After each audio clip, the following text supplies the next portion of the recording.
Escola Bíblica Dominical.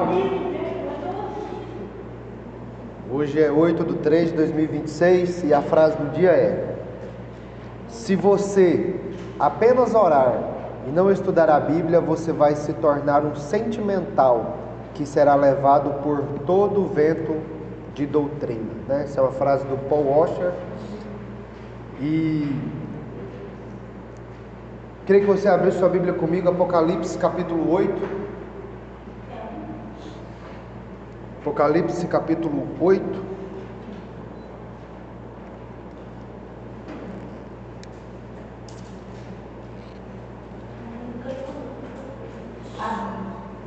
Amém? Todos? Amém? Todos encontraram? Apocalipse capítulo 8 diz assim: quando o Cordeiro abriu o 7º selo, houve silêncio no céu cerca de meia hora. Então vi 7 anjos que se acham em pé diante de Deus, e lhes foram dadas 7 trombetas. E veio outro anjo e ficou em pé junto ao mar, junto ao altar, com um incensário de ouro. E foi-lhe dado muito incenso para oferecê-lo com as orações de todos os santos sobre o altar de ouro que se acha diante do trono. E da mão do anjo subiu à presença de Deus a fumaça do incenso com as orações dos santos. E o anjo tomou o incensário, encheu-o de fogo do altar e o atirou à terra. E houve trovões, vozes, relâmpagos e terremoto. Então os 7 anjos que tinham as 7 trombetas prepararam-se para tocar. O primeiro anjo tocou a trombeta e houve saraiva e fogo de mistura com sangue, e foram atirados à terra.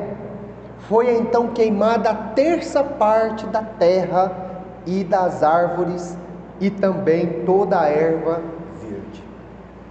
O segundo anjo tocou a trombeta, e uma como de grande montanha ardendo em chamas foi atirada ao mar, cuja 1/3 parte se tornou em sangue, e morreu a 1/3 parte da criação que tinha vida existente no mar, e foi destruída a 1/3 parte das embarcações.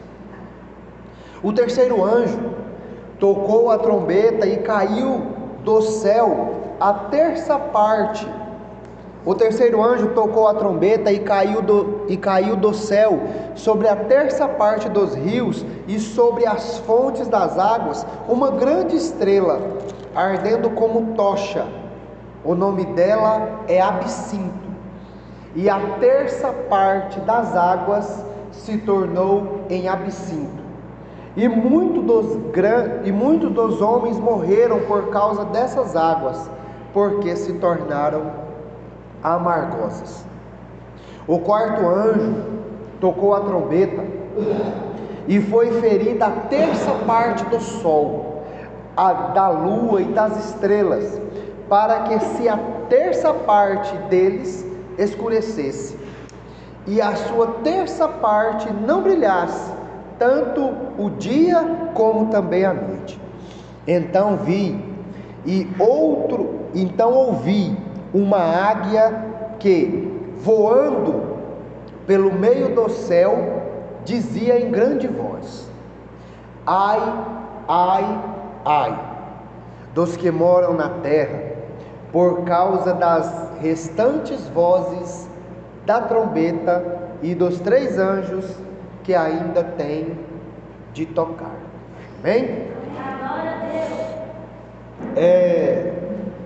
Quem está nos acompanhando desde o início, né, vimos que no último domingo que teve a escola, nós vimos que nós tivemos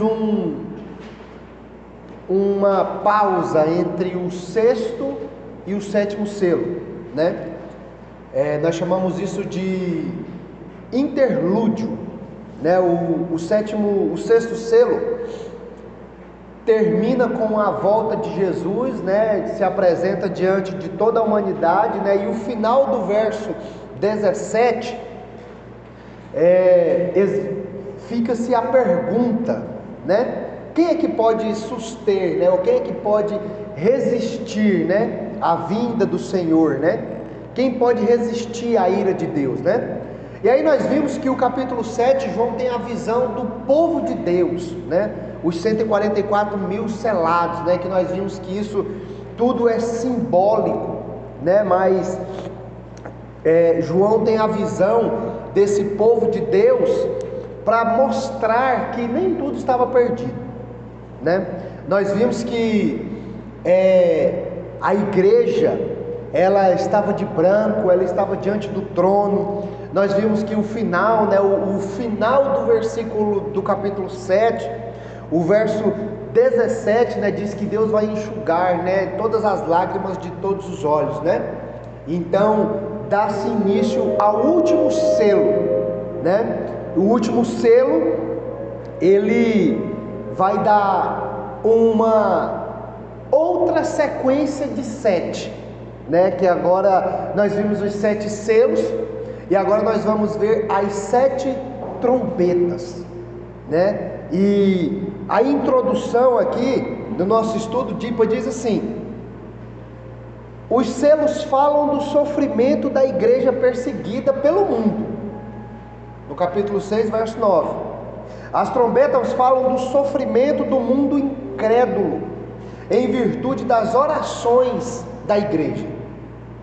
Os selos mostram o que vai acontecer na história até o retorno de Cristo, dando particular atenção ao que a igreja terá de sofrer. As trombetas, começando no mesmo ponto, descrevem o que vai acontecer na história até o retorno de Cristo, dando ênfase no sofrimento que o mundo irá de sofrer, como expressão da advertência de Deus. Então nós vimos que os 7 selos, eles representam a igreja que foi perseguida pelo mundo, né? Nós vimos que os selos, saem os cavaleiros, tudo, e agora no 7º selo dá-se a sequência às 7 trombetas, e quem vai agora sofrer nessa próxima sessão é o mundo que rejeita a voz de Deus. Só que para os estudiosos, esse sofrimento das 7 trombetas, eles têm uma pitada de misericórdia, porque nós vamos ver em todas as trombetas que o mundo inteiro não é destruído totalmente. Sempre nós vamos ver terça parte. Em teologia chamamos isso de graça, de ira misturada com a misericórdia. Deus ainda está chamando o mundo ao arrependimento. Mas infelizmente no capítulo 9, lá no final, no capítulo 11, lá no final, vai dizer que essas pessoas não vão se arrepender, né? Essa sequência de 7, ela vai do capítulo 8 até o capítulo 11, e no capítulo 10 e 11 nós vamos ter outro interlúdio, outra pausa, e mais uma vez uma representação do povo de Deus novamente. Versículo ponto alto: o 7º selo e o silêncio no céu. Observe, Apocalipse 8:1. Quando o Cordeiro abriu o 7º selo, houve silêncio no céu por cerca de meia hora. Observe, o Cordeiro Jesus, que era o único, como diz o capítulo 5, o único digno de abrir o livro e desatar os seus 7 selos, ele vai abrir o último selo, e então vai se houver silêncio no céu por cerca de meia hora. Todas as vezes que nós vimos aqui em Apocalipse uma representação do céu, nós vimos louvores, nós vimos anjos adorando o Senhor, nós vimos os 24 anciãos prostrados diante do trono branco, nós vimos os 4 seres viventes dando glória a Deus, mas agora ouve-se um silêncio. É até meio que estranho, né? Você imaginar o céu em silêncio por cerca de meia hora. E o que seria esse silêncio, né? O ponto A aí do nosso estudo diz assim, que o significado desse silêncio, esse silêncio é muito significativo. No céu normalmente há um louvor contínuo, mas aqui tudo para. A solenidade diante do juízo de Deus, o céu fica em reverência antes de Deus agir. A expectativa pelo que vai acontecer, o universo aguarda os próximos acontecimentos, a resposta às orações dos santos. Deus está prestes a responder o clamor do seu povo. Eu coloquei aí um versículo, Abacuque 2:20. O Senhor está no seu santo templo, calem-se diante dele toda a terra. Observa que aqui esse silêncio representa uma expectativa. A gente pode perceber com apenas esse versículo 1, uma grande reverência que todo o universo tem diante de Deus. Aquela expectativa, nossa, e agora? O que vai vir? E aqui eu chego à conclusão que a gente tem uma reverência com todo mundo na face dessa terra, mas a gente falta muita reverência diante de Deus. Infelizmente, a nossa realidade hoje é outra. Trazendo para os dias de hoje, no momento do culto, no momento da palavra, a gente vê uma transação de pessoas para lá e para cá, é uma sede insaciável, é uma vontade de ir ao banheiro. A gente se levanta, a gente vai, a gente ri, a gente mexe no celular, a gente atende o telefone, toca na hora do culto. Mas se a gente participar de uma audiência com o juiz da terra, você não pode ir de short, você não pode ir de camiseta cavada, você não pode ir de boné, você tem que tratar o juiz da terra como meritíssimo, como Senhor. E aqui a gente vê o tanto que a gente despreza a majestade de Deus, porque observa que todo o céu se cala para poder contemplar o que Deus vai fazer na terra. Apenas com esse ponto 1 nós teríamos tema para um congresso de 3 dias. A reverência que a igreja falta com aquele que vive pelos séculos dos séculos. Somente Deus é digno de toda honra, de toda glória, toda exaltação, todo louvor, toda maestria, toda reverência tem que ser dada somente a Ele. Nós precisamos entender aqui, somente com esse versículo 1, que eu e você precisamos nos reverenciar diante do Senhor. Salomão diz em Provérbios que quando entrares na casa do Senhor, que sejam poucas as suas palavras. Nós precisamos entrar aqui e entender que nós não estamos diante de um ser, nós não estamos diante de uma imagem de qualquer pessoa, nós estamos diante daquele que fez os céus e a terra, aquele que com apenas a sua palavra tudo veio a existir, né? Aquele que do nada, né? O ex nihilo criou tudo que hoje existe. E aqui nós vemos nesse versículo 1 que todo o céu fica na expectativa, aguardando o que agora vai acontecer. E o verso 2 vai nos mostrar o seguinte: João continua a sua visão e diz: então vi os 7 anjos que se acham em pé diante de Deus, e lhes foram dadas 7 trombetas. Observa que nós vamos ver de novo o número 7. E nós já falamos que esse número 7 ele é um número perfeito.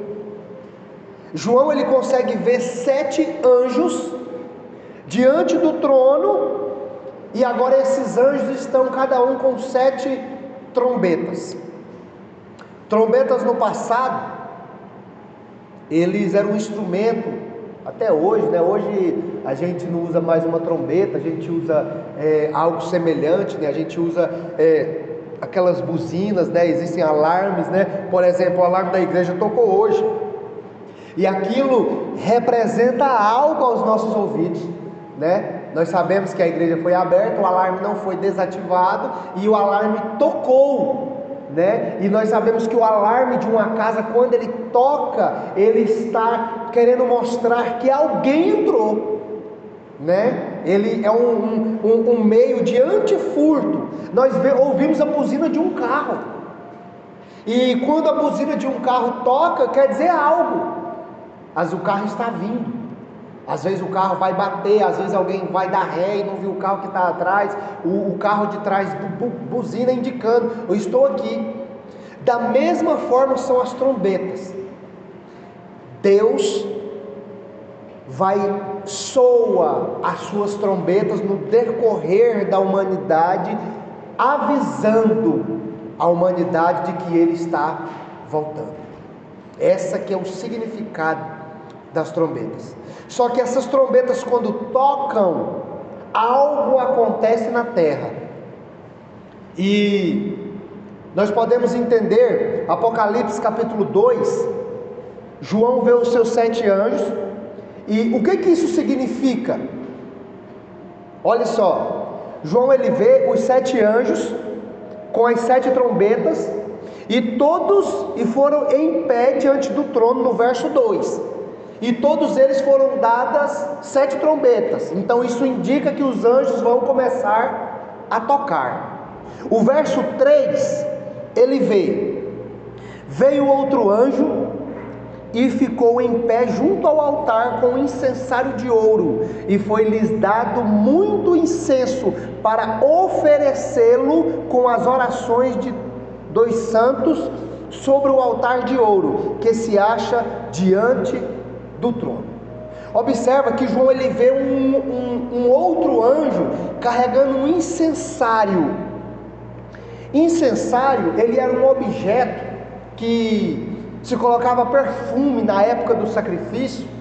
Se colocava-se perfume, né, que chama de incenso, e aquilo ali gerava-se um aroma, que no meio do sacrifício esse aroma subia aos céus, e é como se o sacrifício chegasse a Deus com um aroma agradável, né? Só que observem que esse anjo, ele carrega nesse incensário as orações dos santos, né? E ele oferece essas orações a Deus.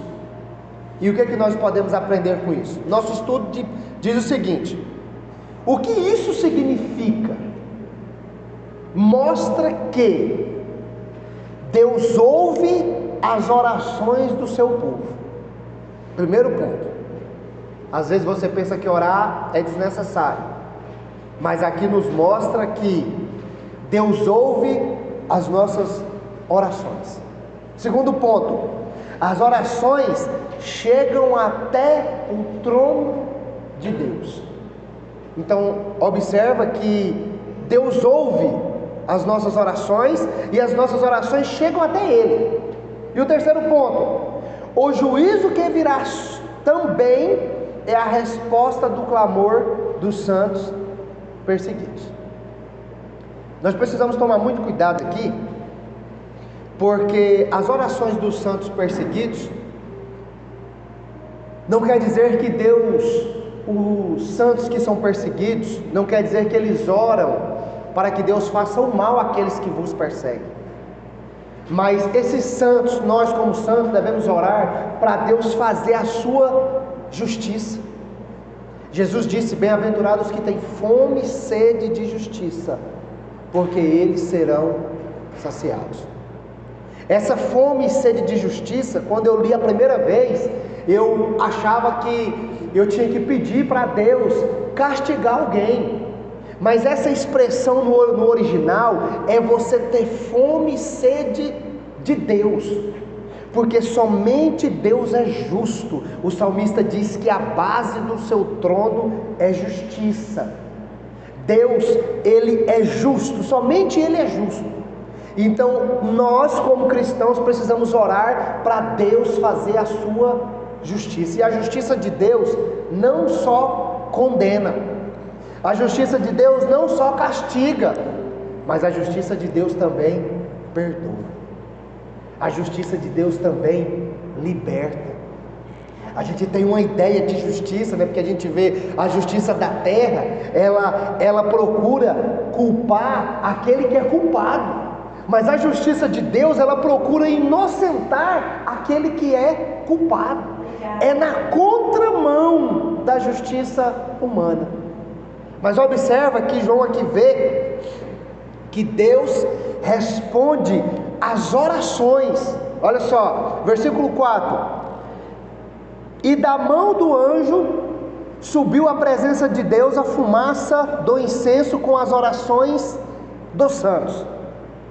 Observe, o ponto 3 no nosso estudo: as orações dos santos sobem ao céu. Orar não é apenas um exercício meditativo. Nossas orações sobem à presença de Deus quando oramos, unimos-nos a Deus no seu governo moral ao mundo. Assim como o juízo de Deus veio ao Egito como resposta ao clamor do seu povo de Israel, assim também a resposta do clamor dos santos, Deus vai enviar juízo aos ímpios. Então, nós precisamos orar. Algo que a igreja tem falhado é orar, né? Toda igreja tem o seu círculo de oração, é a base, né, que sustenta uma igreja, é a oração. Nós precisamos orar, pedir para Deus perdão, pedir para Deus para que tenha misericórdia da humanidade, que Ele traga os seus juízos, que Ele salva, que Ele liberta. Davi diz: orai pela paz em Jerusalém, né? Orai por Sião e também por Jerusalém. Nos momentos mais difíceis, os homens de Deus estavam orando. Paulo e Silas açoitados, Atos 16, açoitados, à meia-noite eles começaram a orar, né? Existe um homem chamado David Brainerd, que é considerado um dos homens que mais orou na face dessa terra. Um missionário que, se você ler a história dele, diz que ele passou mais a vida orando. E aqui eu tenho um tema para mais um congresso: oração. Quantos de nós passamos tempo orando? O dia tem 24 horas. Quanto tempo nós dedicamos orando para Deus? Quanto tempo nós dobramos os nossos joelhos e pelo menos agradecemos por tudo que Ele fez por nós? Observem que o verso 5 vai nos mostrar: e o anjo tomou o incensário e encheu de fogo do altar e atirou a terra, e houve trovões, vozes, relâmpagos e terremoto. Observe o ponto 4 aí do nosso estudo: as orações dos santos provocam o justo juízo de Deus sobre os ímpios. O mesmo incensário que leva as orações é o incensário que derrama o juízo. O mesmo fogo que queimou o incenso sobre o altar causa destruição sobre a face da terra. As orações dos santos desatam a vingança de Deus sobre os ímpios. Trovões, vozes, relâmpagos e terremotos são sinais de advertência do julgamento de Deus que se aproxima. O mundo que perseguiu e oprimiu a igreja agora está sendo alvo do juízo divino em resposta às orações dos santos. Quem é inimigo do povo de Deus é inimigo de Deus. Quem toca na igreja, toca na menina dos seus olhos, dos olhos de Deus. O julgamento de Deus cairá sobre o mundo em resposta a orações dos santos. Eu coloquei um versículo aí que diz: não fará Deus justiça aos seus escolhidos, a que ele clamam dia e noite, embora pareça demorado em defendê-los? Digo-vos que depressa lhes fará justiça. Então nós podemos ver do versículo 1 até o versículo 5 que as trombetas, elas vão representar uma resposta às orações dos santos. Deus, ele vai trazer à humanidade o seu juízo misturado com a misericórdia. Então nós podemos observar que Deus não deixa os seus desamparados. E o versículo 6 diz: então os 7 anjos que tinham as 7 trombetas se preparam para tocar. Observa aí o ponto 5. As 4 primeiras trombetas é o que nós iremos meditar essa manhã. As trombetas na Bíblia frequentemente anunciam guerra, juízo e intervenção divina. Joel 2:1: toquem a trombeta em Sião, deem o alarme no meu santo monte, tremam todos os habitantes do país, pois o dia do Senhor está chegando e está próximo. Observa que a gente precisa entender que essas trombetas, elas já soam desde o dia em que João escreveu essas cartas. E essas trombetas, elas soam até hoje. E ela vai soar até Jesus voltar. Da mesma forma que os cavaleiros dos selos avançam desde o início de João até os dias de hoje, a mesma forma são as trombetas. É a mesma história contada, porém de ângulos diferentes. Observa, primeira trombeta, Apocalipse 8, verso 7. O primeiro anjo tocou a trombeta, e houve saraiva e fogo de mistura com sangue, e foram atirados à terra, e foi então queimada a terça parte da terra, das árvores e também toda a erva verde. Então nós podemos observar que um fato muito importante que nós temos já repetido aqui diversas vezes, que para você poder interpretar o Apocalipse, você tem que recorrer ao Antigo Testamento, porque pessoas no Antigo Testamento viram algo parecido, e essas trombetas, elas vão se identificar muito com as pragas do Egito, lá em Êxodo 3, né? Observa, no nosso estudo, a primeira trombeta: há uma tempestade de granizo, fogo, sangue, que atinge a terra. Ela é semelhante à 7ª praga do Egito, com uma chuva de pedra com fogo. Êxodo 9, 23. Porém, acrescenta-se sangue, o que acentua o seu caráter destrutivo.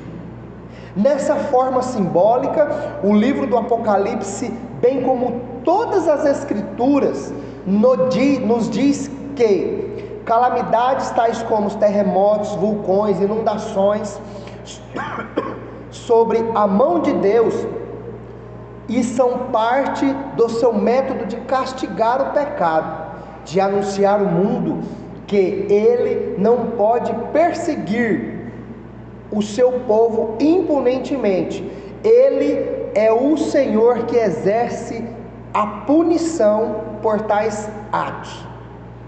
Observa que quando Deus enviou as pragas ao Egito, quem aqui já leu, né, o Êxodo, sabe que Deus ele levanta Moisés e tinha a promessa de que o povo não iria ser escravo, né? Deus ia levantar um libertador.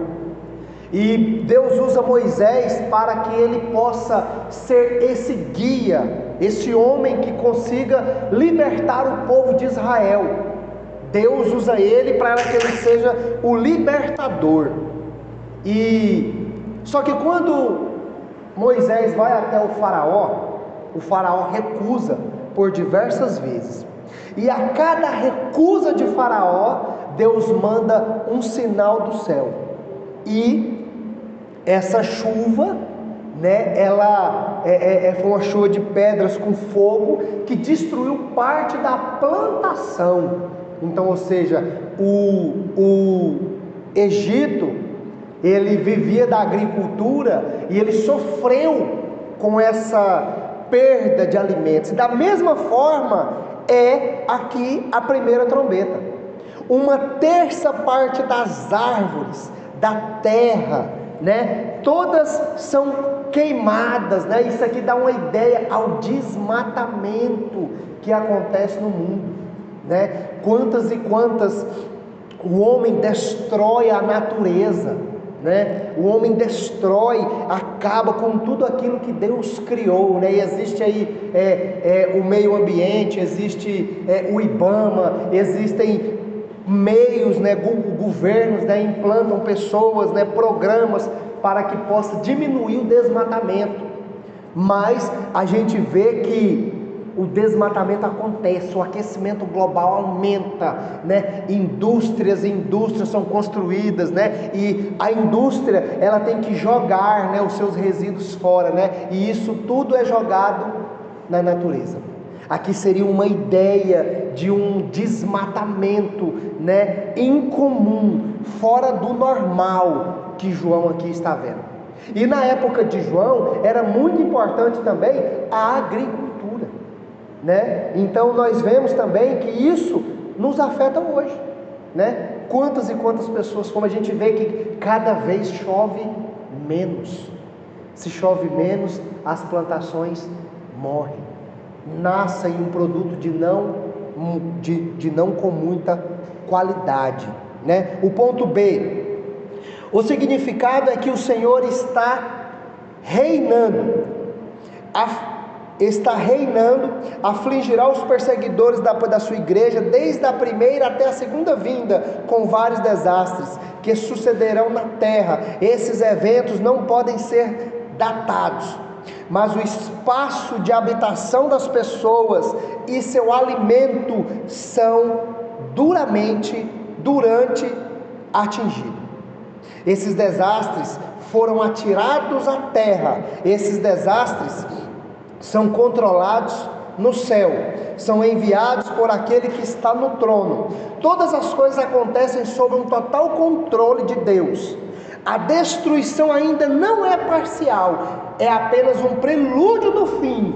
Ainda há chance para o arrependimento. Observa que eu deixei aí, a passagem do Êxodo 9:23, diz assim: e Moisés estendeu a sua vara para o céu, e o Senhor deu trovões, saraiva, fogo corria pela terra, e o Senhor fez chover saraiva sobre a terra do Egito, e havia saraiva, fogo misturado entre a saraiva, tão grave, ao qual nunca houve em toda a terra do Egito, desde que veio a ser uma nação. E a saraiva feriu em toda a terra do Egito tudo quanto havia no campo, desde os homens até os animais. Também a saraiva feriu toda a erva do campo e quebrou todas as árvores do campo. Observem a semelhança que tem essa primeira trombeta com a sétima praga do Egito. Podemos entender o seguinte, como temos falado desde o início: Deus está no controle. Tudo acontece com a permissão de Deus. Amém? Segunda trombeta, Apocalipse capítulo 7, capítulo 8, verso 8. O segundo anjo tocou a trombeta, e uma como grande montanha ardendo em chamas foi atirado ao mar, cuja terça parte se tornou em sangue. E morreu a terça parte da criação que tinha vida existente no mar, e foi destruída a terça parte das embarcações. Observa que a segunda trombeta, ela agora afeta as navegações, afeta a água, né? Observa no nosso estudo, Apocalipse, segunda trombeta, desde a primeira vinda de Cristo, é que os ímpios têm perseguido a igreja. Deus tem enviado o seu juízo sobre o mundo de forma de catástrofes, tragédias, calamidades terríveis, pestilências atingem a terra e agora também o mar. Essa trombeta fala das espantosas calamidades marítimas, bem como todos os desastres que acontecem no mar. Esse prejuízo é mais severo que o primeiro, pois aqui não há só dano na natureza, mas também danos materiais e por inferência de pessoas que viajam nessas embarcações. A ira de Deus queimará todas as seguranças deste mundo. A pesca e a navegação são submetidas a uma tragédia. Aqui tanto o comércio como vidas estão sofrendo. São desastres ecológicos e econômicos em proporções gigantescas. A segunda trombeta é semelhante à primeira praga do Egito, quando as águas do rio Nilo se transformaram em sangue e os peixes morreram. Êxodo 7, 20 e 21. Moisés e Arão fizeram como o Senhor tinha ordenado. Arão levantou a vara, feriu as águas do Nilo na presença de Faraó e dos seus conselheiros, e toda a água do rio se transformou em sangue. Os peixes morreram, o rio cheirava tão mal que os egípcios não conseguiam beber a água. Havia sangue por toda a terra do Egito.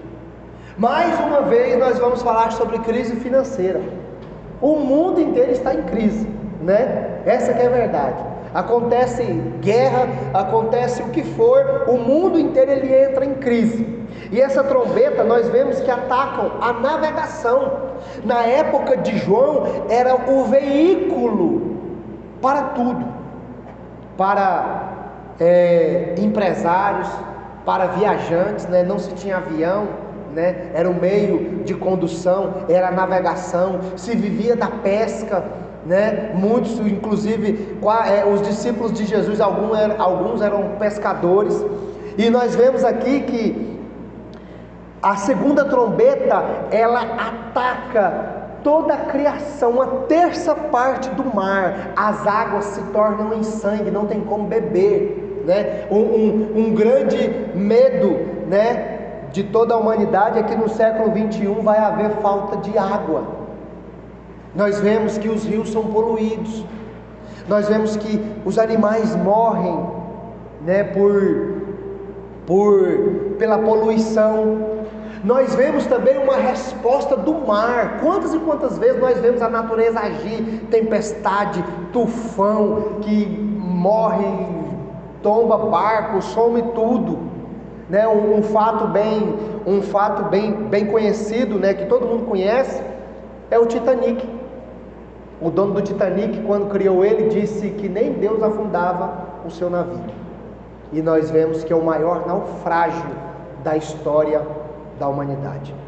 Tudo isso, senhoras e senhores, é a trombeta de Deus tocando, alertando a humanidade. E observa que mais uma vez ela não destrói totalmente, apenas uma terça parte. Sempre é uma parte, não é por completo. Quando nós chegarmos nas taças da ira de Deus, aí nós vamos ver que não tem mais misericórdia. Amém? Terceira trombeta, Apocalipse 8, verso 10 e 11. O terceiro anjo tocou a trombeta, e caiu do céu uma terça parte dos rios. Na terça parte sobre os... O terceiro anjo tocou a trombeta, e caiu do céu sobre a terça parte dos rios, e sobre as fontes das águas uma grande estrela, ardendo em tocha, e o nome dela é Absinto.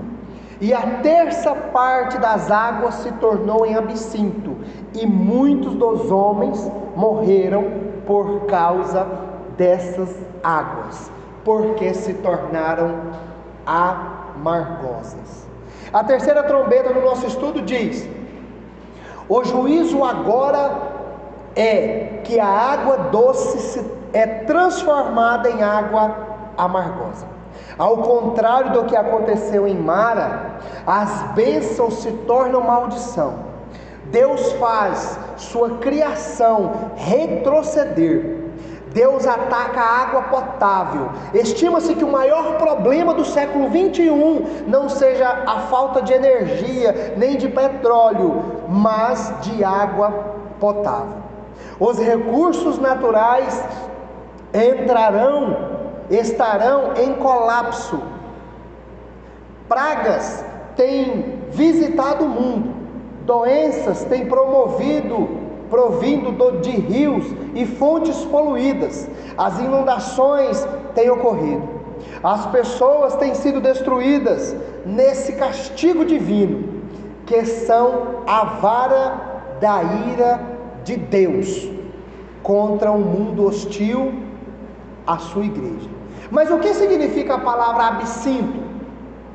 Absinto na Bíblia, ela simboliza amargura, ela simboliza julgamento, ela simboliza corrupção espiritual. Eu deixei um versículo aí, Jeremias 9,15: por isso assim diz o Senhor dos exércitos, Deus de Israel: vejam, farei este povo comer comida amarga e beber água envenenada.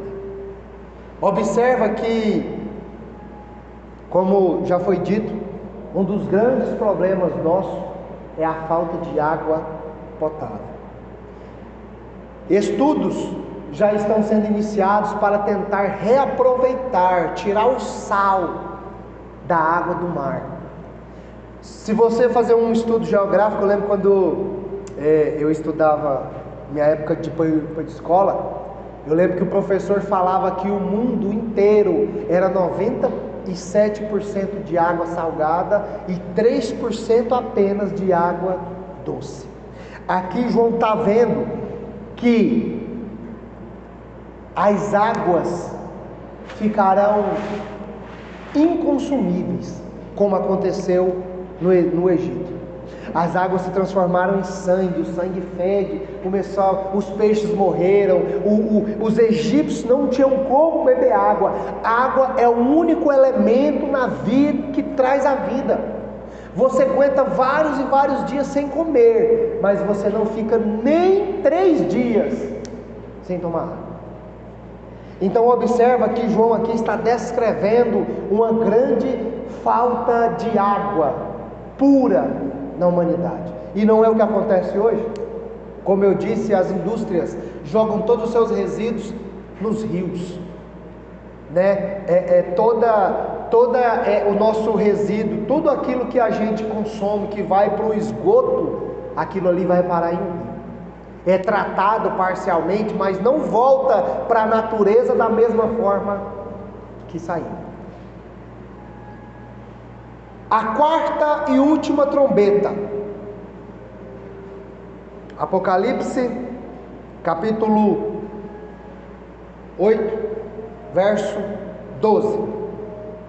O quarto anjo tocou a trombeta, e foi ferida a terça parte do sol e da lua e das estrelas, para que a terça parte deles escurecesse, e na sua terça parte não brilhasse tanto o dia como também a noite. Então ouvi do céu uma águia, que voando pelo meio do céu dizia em grande voz: ai, ai, ai, dos que moram na terra, por causa das restantes vozes da trombeta dos 3 anjos que ainda têm que tocar. A quarta trombeta do nosso estudo, Apocalipse 8:12. Os astros do sol, a lua, as estrelas, desde as suas órbitas, lutam contra os inimigos da igreja de Deus. Deus estará usando os astros celestes para admoestar aqueles que não lhe servem e perseguem os seus filhos. Calamidades têm vindo à humanidade como resultado das coisas que ocorrem nos céus: meteoros caindo sobre a terra, eclipses, tempestades de areia, furacões, tornados e outras calamidades terríveis vindas do céu têm visitado a terra. Essas tragédias são as trombetas de Deus alertando os homens a se arrependerem. A terra, o mar, os rios, os astros são trombetas de Deus que anunciam o seu juízo e convocam os homens ao arrependimento. O ser humano encontra adversidade em 4 lados, isto é, por todos os lados. É terrível como a bênção vai abandonando uma região após outra, e como um caos vai tomando conta. Então, observa que João agora vê que os astros da terra são afetados, né? E a gente já viu algumas vezes, né? Acontece, a gente vê muitas vezes falar, alguns até já presenciaram, né? Um eclipse, né? Que acontece, já aconteceu já no passado, né? Cidades ficarem escuras, né? O dia todo, né? Alguns dias. Nós vemos aí lugares onde não tinha um terremoto, agora tem, até no Brasil mesmo, uma vez aí aconteceu recentemente. Isso tudo é Deus chamando a humanidade ao arrependimento. Mas infelizmente, esses homens não vão se arrepender, infelizmente. Deus, ele tem o seu povo, né? A igreja ela é escolhida por Deus. Jesus morreu por todos, mas infelizmente todos não vão ser salvos. Jesus morreu por toda a igreja, mas não é toda a igreja que vai ser salva. Isso eu me refiro a membros.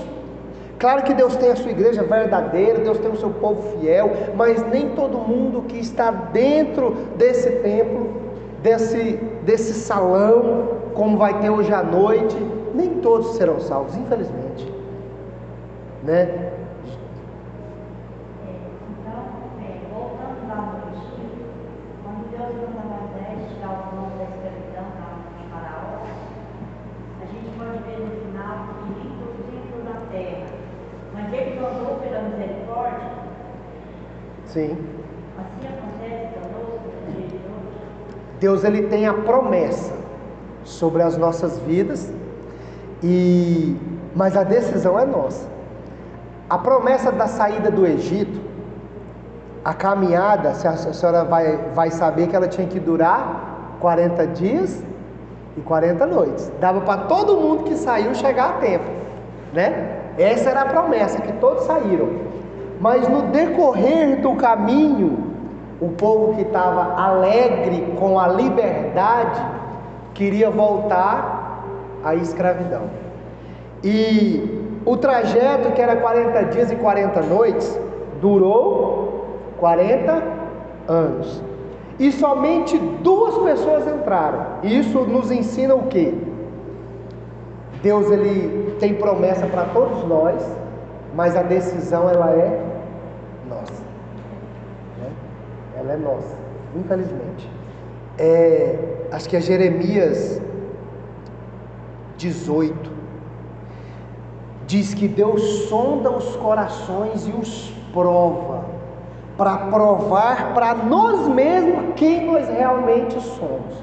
Então Deus ele tem promessa para cada um aqui de nós, só que depende de nós, vamos querer ou não, né? Apocalipse 3:20, eis que estou à porta e bato, se alguém ouvir a minha voz e abrir a porta, né? Então não basta só ouvir, mas tem que também uma ação, né? Eu quero, eu aceito, venha, eu recebo, né? Eu abro a porta.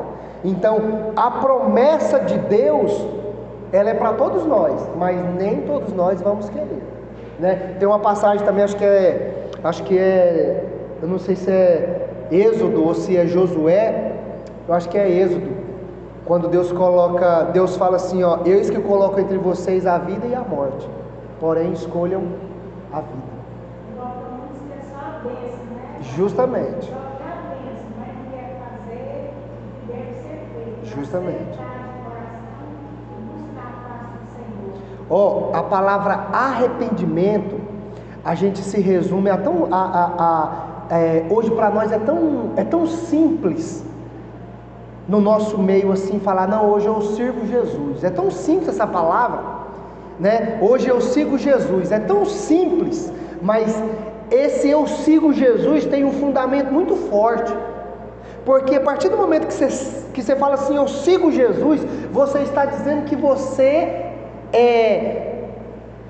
tem o mesmo, segue os ensinamentos que Jesus ensinou. E aí a gente encontra diversas contradições no meio da igreja. Por quê? Jesus amou, e Jesus não amou quem amava Ele, Jesus amou quem odiava Ele. Jesus perdoou, e Jesus não perdoou os parentes da sua família. Jesus perdoou na cruz as pessoas que tinham batido nele. Pai, perdoa eles porque não sabem os que fazem. Jesus fez boas obras para pessoas que eles não conheciam. Então, hoje, infelizmente, o evangelho ele tem sido torcido, distorcido. Igual o cara falou, venha para Jesus que a sua vida muda. Seu marido sai das drogas, você vai se tornar um empresário, seu filho vai ser liberto. Deus pode fazer isso tudo, mas o foco central da mensagem: venha que os seus pecados serão perdoados. Esse é o foco central do evangelho. Se seu marido vai ser salvo, se você vai ser empresário, se seu filho vai ser liberto, se você vai ser curado daquela doença, sim ou não, isso é consequência da misericórdia de Deus, porque o objetivo é salvar. O Senhor dizendo ali para falar, levou o Senhor Deus na sua palavra. Quando eu li, eu não sei bem onde está escrito, mas eu já li, que para nós tornarmos seus discípulos, seguidores dele, nós temos que abandonar e amar ele verdadeiramente. Se nós não fazer isso de maneira tal, ele está lá no meio do céu, seus discípulos. É forte, né? O maior milagre, vocês já pararam para pensar qual é o maior milagre na Bíblia, na vida que Jesus fez? Considerado por todos os estudiosos, o maior milagre que Jesus fez é a passagem de Zaqueu. Porque se você ler lá em Lucas, você vai ver que Zaqueu chegou a arrependimento. Zaqueu ele roubava, ele defraudava, ele era cobrador de impostos. Aí numa conversa, a Bíblia diz assim, entre mentes, Jesus pousou na casa dele, e lá usa entre mentes, né? Ou seja, teve um diálogo entre Jesus e Zaqueu. Zaqueu chegou à sua condição de pecador, ele reconheceu e se arrependeu e disse: Senhor, a partir de hoje, olha só, ele era rico.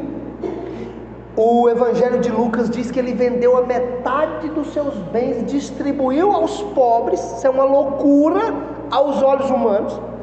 E ele ainda disse: se eu tiver roubado de alguém, eu devolvo 4 vezes mais. Se ele roubou 50, ele ia devolver 200 para cada 50 que ele tivesse roubado.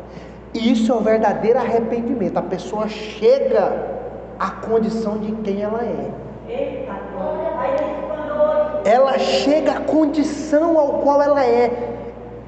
A Bíblia diz que nós somos miseráveis, pobres, cegos e nus. O foco do Evangelho não é a bênção, mas é a salvação. Então é esse que falando aqui das trombetas, Deus quer provar para a humanidade que todos nós carecemos de redenção, de perdão. Tem cristão aí que acha que anda lado a lado com Deus, que eu sou o cara, que o diabo não me toca, que sem mim essa obra para. Infelizmente acontece isso. E a gente vê a importância das Escrituras. Se você estiver aqui pensando nisso, você está perdendo seu tempo. Lá no final do Apocalipse nós vamos ler: aquele que é santo, Apocalipse 22:11, aquele que é santo, que se santifique mais, aquele que é sujo, que se suje cada vez mais. É uma escolha. Essa é a escolha, amém? Mas nós podemos ver aí, no Apocalipse 8:13, João ele vê uma águia, essa águia voando no céu, e essa águia, ela fala 3 ais. Olha só, aqui no nosso estudo, Apocalipse 8:13, uma águia voando no céu, avisando sobre o caráter trágico das últimas 3 trombetas. Se a coisa está pior aqui nessas 4, as outras 3 últimas serão piores.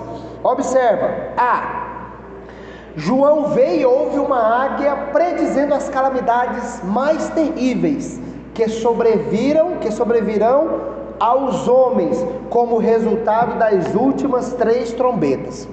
Em outras palavras, ele está dizendo: se vocês pensam que as coisas já aconteceram, são terríveis, simplesmente esperem, pois as coisas piores virão. Em alta voz a águia dizia: ai, ai dos que moram na terra, por causa dos restantes vozes das trombetas dos 3 anjos que ainda têm de tocar. A tríplice repetição é a ênfase superlativa. As últimas 3 trombetas são denominadas de ais. Isso demonstra que serão pragas extremamente severas. A 5ª e a 6ª pragas destruirão os homens, enquanto a 7ª destruirá as obras dos homens. Essas 3 últimas calamidades serão piores que as primeiras. Elas atingirão não só os elementos da natureza, mas diretamente os homens. Assim o povo de Israel foi poupado das pragas do Egito que sobrevieram ao Egito, e a igreja será poupada das pragas decorrentes das trombetas. Enquanto os selos tratam da perseguição do mundo à igreja, a grande tribulação, as trombetas falam do juízo da ira de Deus sobre o mundo. Assim, a igreja não sofrerá essa ira. Então aqui nós podemos entender na 4ª trombeta que vem um aviso, um alerta para mostrar que se a coisa está feia, ela vai piorar ainda. Só que o interessante é que a igreja não vai sofrer essas três trombetas diretas, esses 3 ais. E aqui nós precisamos entender, alguns entendem que a igreja será arrebatada, aquela coisa toda, mas notem que toda vez que a igreja, o povo do Antigo Testamento sofreu, por exemplo, as pragas do Egito, Deus poupou os seus filhos, mas poupou dentro da tribulação, né? Então nós vamos ver na próxima lição de que esses 3 últimos ais vão atacar diretamente o homem, mas o povo de Deus vai estar resguardado como sempre esteve, em toda a Escritura. Amém? Conclusão. O que Deus está fazendo aqui, nessas 4 primeiras trombetas? Primeiro, um dano terrível é infligido à terra e à vegetação, o mar e os seus navios, as águas que o homem bebe e a luz pela qual o homem vê. O meio ambiente, o comércio, os recursos naturais e a visão. 2. Mas o dano é parcial, 1/3, e não total. As trombetas soam para advertir e não para destruir totalmente. A maioria da raça humana sobrevive vendo a ira de Deus manifestar contra o pecado, e tem uma chance para arrepender-se. Aqui vemos a ira misturada com graça. Esses atos de juízo são também expressões de bondade. Os selos mostram a igreja sofredora, clamando por justiça. As trombetas mostram a misericórdia sendo oferecida ao mundo pervertido. A oferta é recusada, e o mundo, de fato, não se arrependerá. Olha só para vocês verem o que diz Apocalipse 9:20. Os outros homens, aqueles que não foram mortos por esses flagelos, não se arrependeram das obras das suas mãos, deixando de adorar os demônios e os ídolos de ouro, de prata, de cobre, de pedra e de pau, que nem podem ver, nem ouvir, nem andar, nem ainda se arrependeram dos seus assassínios, nem das suas feitiçarias, nem da sua prostituição e nem dos seus furtos. O ponto 4 da lição: nunca poderemos afirmar que Deus não deu ao homem a oportunidade de se arrepender-se, movendo para isso os céus e a terra. Lições espirituais de Apocalipse 8. Deus ouve as orações do seu povo.